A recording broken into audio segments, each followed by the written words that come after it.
I'm Brooke Cover, Client Experience Specialist at StrongBox Wealth.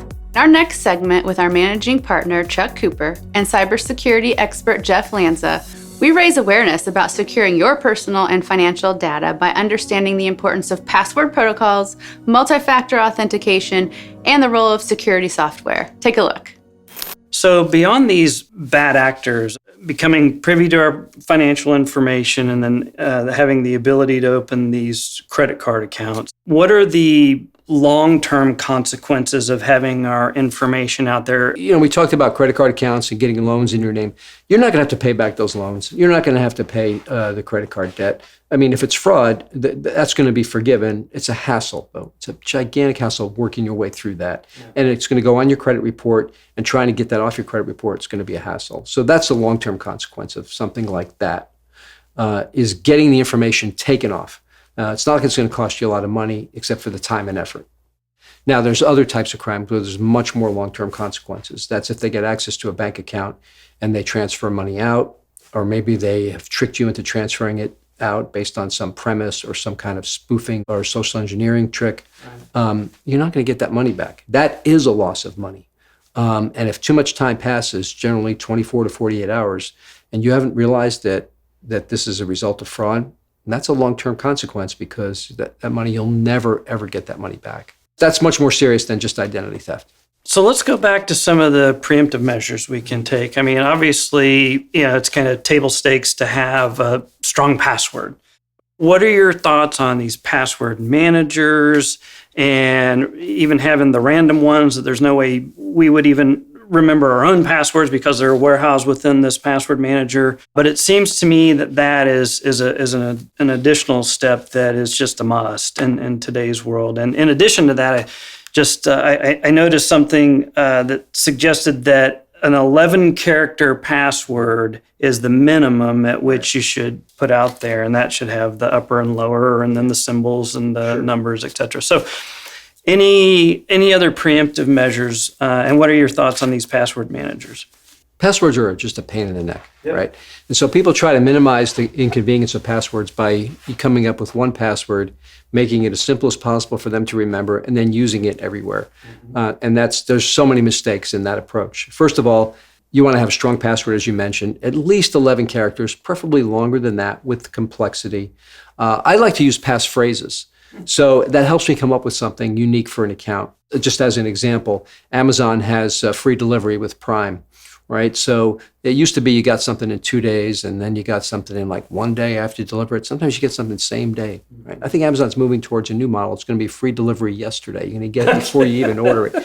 So my password for Amazon, now just as an example, free delivery yesterday. But that's way longer than the 12 characters. You're going to have to change it after today. I will. You can make it capital, put some other types of characters in there to make it even more complex.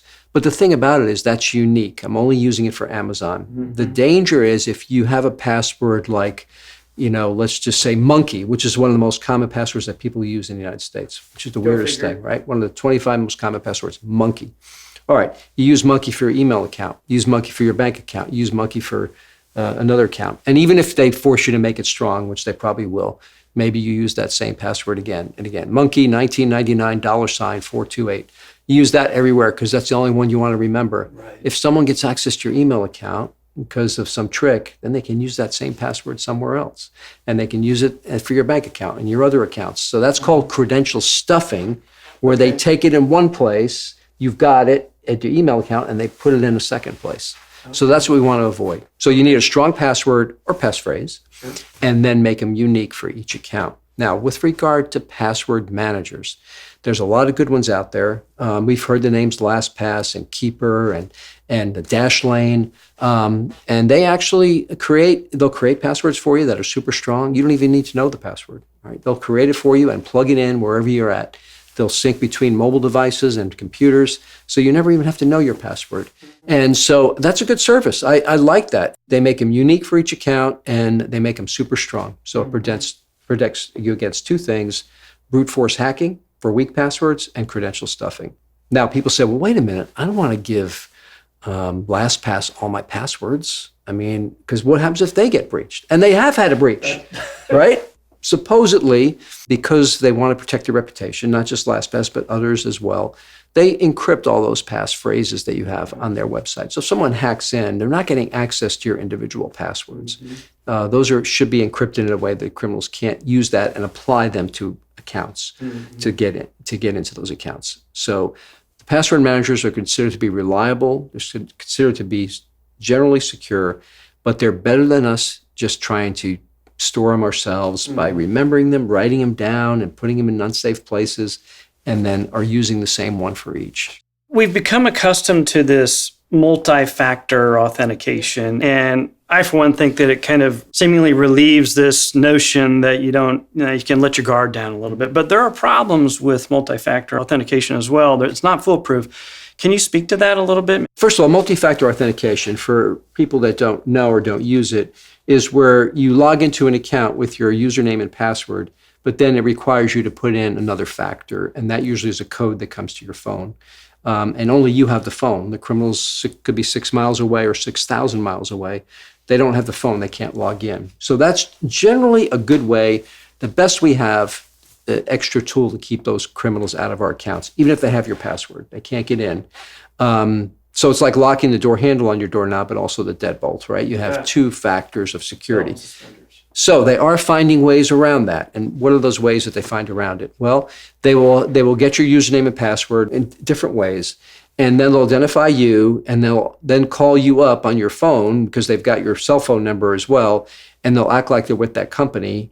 And they'll say, we're trying to fix a problem. Someone's trying to hack into your account. So to make sure that we're talking to the right person, that's actually you that owns this account. So we're going to send you a code right now and read the code to us on the phone. And so they're not sending you the code. They're trying to log into your account on the computer, on a system. And then the computer's asking them for a code that's coming to the victim's phone. And they say, yeah, what's the code? So that's one way they get around that as well. So authenticator apps can also be used where you press a button that says yes or no. This is me trying to log in.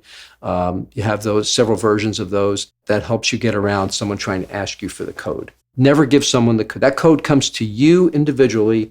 You should put it in on a computer. Never give it to someone else that you may be talking to on the phone. No circumstances would allow that to be done without fraud.